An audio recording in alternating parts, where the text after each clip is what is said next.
What's going on, everybody? Out here today doing my goal pace repeats. Today I want to talk about starting and analysis paralysis. So I am an analyzer. I love to devour as much information about something new as I can. But one of the things I commit to is that eventually I have to stop analyzing and I have to pick something and go with it.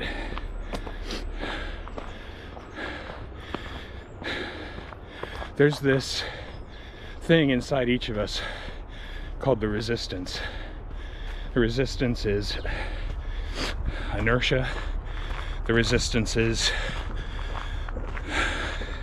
the part of us that's comfortable, that wants things to stay the way they are. And that resistance can be very tricky and make you think like you're getting a better head start on something if you don't start now and you do a little bit more research. The resistance is what kills us and keeps us from doing anything. The person who can look at a program and say that's a dumb program based only on book knowledge, not on their own experience, isn't going to run 12 miles. They're going to sit on the couch watching more YouTube videos and not commit to a training program. I see the resistance, this failure to commit in business all the time. I see it in my kids. If they can't do it perfect the first time, some things they don't want to even try. I see it in myself when I'm analyzing videos. The thing is,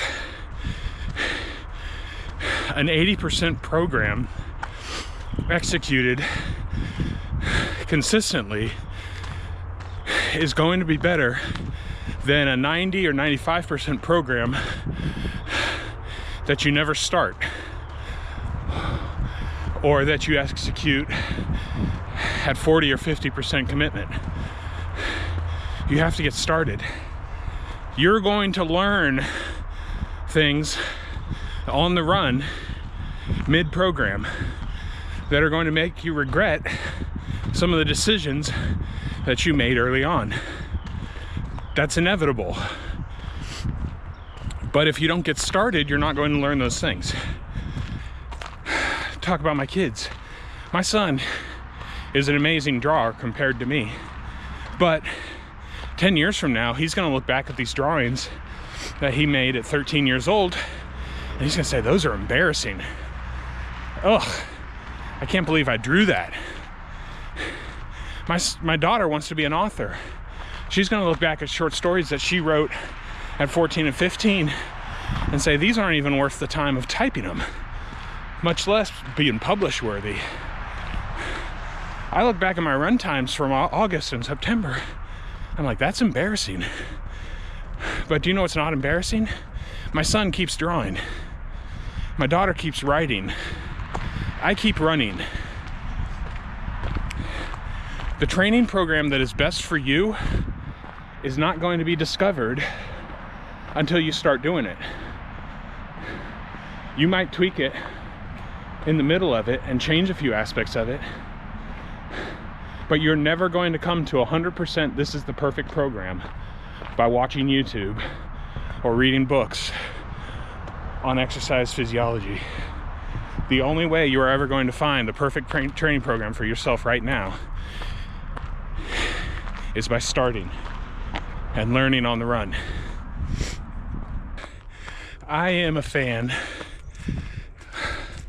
of big, hairy, audacious goals, BHAGs, as Jim Collins calls them. So for example, I started talking about running a marathon when I hadn't even run 5 miles in training yet. It's the kind of goal that would make somebody say, dude, you're crazy. You're not even there yet. But there's a big difference between saying, I want to run a marathon someday, and I'm going to run a marathon in October 2023. One is a dream, and one has a training plan and a commitment, internal and external, to get there. The problem with BHAGs is they can become so huge, so out there, so daunting, that you don't take the steps necessary on week 1, week 2, 9, 10 months ahead to do what you have to do this week. And so they become paralyzing, another form of analysis paralysis. What I like better for breaking through analysis paralysis is a thing that my buddy Brandon Simpson taught in a coaching class once. Set stupid small goals. Don't say, I want to do 100 push-ups a day. Say, I want to do 1 push-up, and then do 1 push-up. And then tomorrow do 1 push-up. And then the next day do 1 push-up. And then do 2 push-ups. When 1 is such a waste of time that you're like, I can do 5.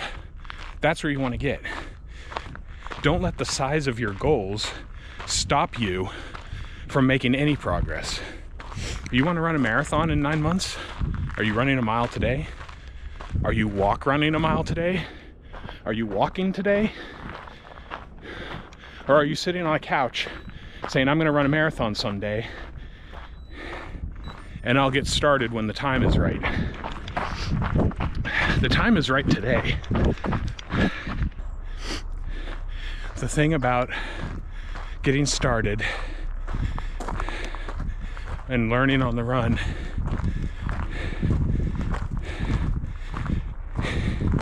is a perspective that we're in this for the long term. If you're so focused on a goal, I'm going to run a marathon once in my life, then you are going to freeze, and you're going to wait until all the situations are perfect and you can have the perfect highlight reel and everything went according to plan. If you take a longer term perspective, I'm going to run my first marathon in October. Then I'm going to take the steps necessary to make sure that I can finish a marathon in October. You're going to learn a lot more about yourself. You're going to appreciate it a lot more if you just get started and find ways to adapt around all the imperfect conditions you're going to encounter. We put too much of a premium on placing, on times, on race day, and not enough premium on the training and the months and the struggle that it took to get you there. Sign up for the struggle. It's worth it.